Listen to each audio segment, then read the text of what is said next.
अस्सलाम वालेकुम। मैं हूँ doctor Hafsa Haider, homeo physician, और आज का हमारा टॉपिक जो है वो अर्टिकेरिया के बारे में है। अर्टिकेरिया को इंग्लिश में हाइव्स भी कहते हैं। उसके अलावा इसको छपाकी कहते हैं, चगत्ते कहते हैं। हमारे जिस्म में एक एलर्जी की ये फॉर्म है, कॉमन फॉर्म ऑफ एलर्जी।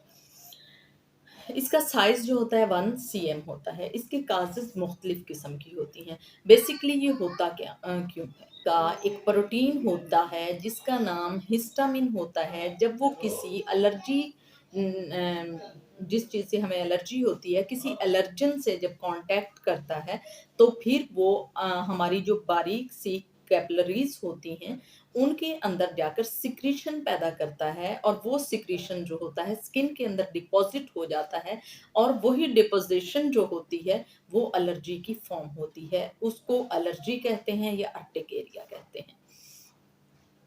अब आपको समझ आ गई होगी कि हमारी बॉडी के अंदर ये किस तरह से डिपॉजिट होता है। अब इसकी मुख्तलिफ कॉजेज़ होती हैं। कुछ लोग जो होते हैं वो एटमॉस्फेयर से वो होते हैं, कॉन्टैक्ट में आते हैं, या उनको एलर्जी हो जाती है। कुछ लोगों को फूड एलर्जी होती है। फूड एलर्जी वो होती है की एलर्जी होती है। कुछ लोगों को सोलर एलर्जी होती है। मेडिसिन की इस तरह से होती है कि कोई हमने मेडिसिन खाई है और हमें वो एलर्जी कर गई है, और वो हमें सूट नहीं की। उसके अलावा सोलर यानी सूरज की तपिश जैसे ही शुरू होती है, एलर्जी शुरू हो जाती है। कुछ लोगों को कुछ खाने इस तरह से होते हैं, जैसे चॉकलेट, कॉफ़ी या सी फूड ख़ास तौर पर जो है वो खाया जाता है, या मशरूम्स खाए जाते हैं। उनसे कुछ लोगों को पीनट से एलर्जी होती है। हर एक इंसान को अलग-अलग एलर्जी जो एलर्जन होते हैं, उनके कॉन्टैक्ट में आने से एलर्जी फॉर्म जो है वो तश्कील पाती है। हर एक की बॉडी अलग है, हर एक को एलर्जी फॉर्म अलग से होता है। तो रिकॉग्नाइज़ करना पड़ता है कि एलर्जी किस तरह से हो रहा है। जब हम किसी अपने एचडीएचएमएस के पास जाते हैं और अपनी हिस्ट्री जो है वो उन लोगों को हम बताते हैं, या वो हमसे टैली करते हैं। आफ्टर दैट वो हमें बता देते हैं कि ये हमें अर्टिकेरिया की कौन-सी फ़ॉर्म है। अर्टिकेरिया बहुत तरह से होते हैं। एक वो होता है जिसमें सूजन बहुत ज़्यादा होती है। एक वो होता है अर्टिकेरिया हमारे जिस्म के अंदर चकत्ते से बन जाते हैं। मैं यहाँ तस्वीर लगा दूँगी। चकत्ते से बन जाते हैं, हम कोई चीज़ खाते हैं, आफ्टर दैट वहाँ पे हमें चकत्ते-चकत्ते से बन जाते हैं। चकत्ते बनने के बाद हमें उसमें बहुत ज़ोर की ख़ारिश होती है, और बहुत ज़्यादा हीट होती है, और हमें प्यास नहीं लगती। इसी तरह इसकी मेडिसिन भी अलग-अलग होती हैं। जो पहले मैं इससे बचने के जो तरीके होंगे वो बता दूँगी, फिर उसके बाद हम एलर्जी की जो मेडिसिन होम्योपैथी में होती है वो डिस्कस करेंगे। 2 तरह का होता है।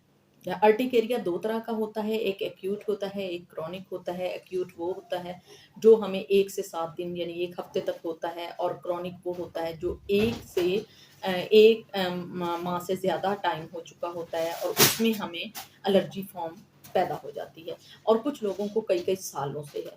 कुछ लोगों को हर मौसम बदलने पर साल में 1 बार ज़रूर होता है। तो हर एक की बॉडी के मुताबिक अलग-अलग से एलर्जन फॉर्म होती है, जिसकी वजह से उन्हें अर्टिकेरिया होता है। अगर आपको अगर आपको अर्टिक एरिया हुआ है, और उस अर्टिक एरिया की वजह से बहुत ज़्यादा सूजन आ गई है, जैसे कि अगर आपको मक्खी के छत्ते में से किसी मक्खी ने काट लिया है, शहद की मक्खी ने आपको काट लिया है, और उसके बाद जो सिचुएशन पैदा होती है, यानी सूजन पैदा होना, और उसमें ख़ारिश-ख़ारिश हल्की-सी पैदा होना, तो अगर ऐसी सूरत हाल है आपकी, तो आप एपिस 1 एक्स लेंगे। और अगर आपको साथ में प्यास भी कम लग रही है, और आपको दर्द भी हो रहा है, तो उसके लिए रस्टाक हम लेंगे। अगर आपको दर्द भी हो रहा है और साथ में सूजन भी हो रही है, और रोमाटोइड जो होता है उसकी कैफ़ियत पैदा हो रही है, तो हम फिर क्या करेंगे, उस सूजन के साथ-साथ अर्टिका यूरिनस जो है वो लेंगे। उसके बाद अगर किसी को कब्ज़ साथ में हो रही है, और अर्टिक एरिया भी उसको साथ में हो रहा है, तो ऐसी सूरत में हम हाइड्रोसिस लेंगे। हाइड्रोसिस जो है वो 30 में हम लेंगे, एपिस्मेल जो है 1 एक्स में लेंगे, और जो हमें बहुत ज़्यादा चकत्ते बन रहे हैं, उस सूरत को अर्टिका यूरिनस लेंगे। तो ये है मुख्तलिफ़ किस्म की एलर्जी, मुख्तलिफ़ किस्म की अर्टिकेरिया और मुख्तलिफ़ किस्म की उसकी मेडिसिन जो उसके साइन और सिम्पटम के मुताबिक मुनासिब हैं, वो हम ले सकते हैं। अगर किसी को इसकी समझ ना आए, तो वो कमेंट्स बॉक्स में पूछ सकता है। अगर आपको ये वीडियो पसंद आई हो, तो प्लीज़ आप इसको लाइक कीजिएगा, शेयर कीजिएगा और सब्सक्राइब कीजिएगा। ओके, अल्लाह हाफ़िज़।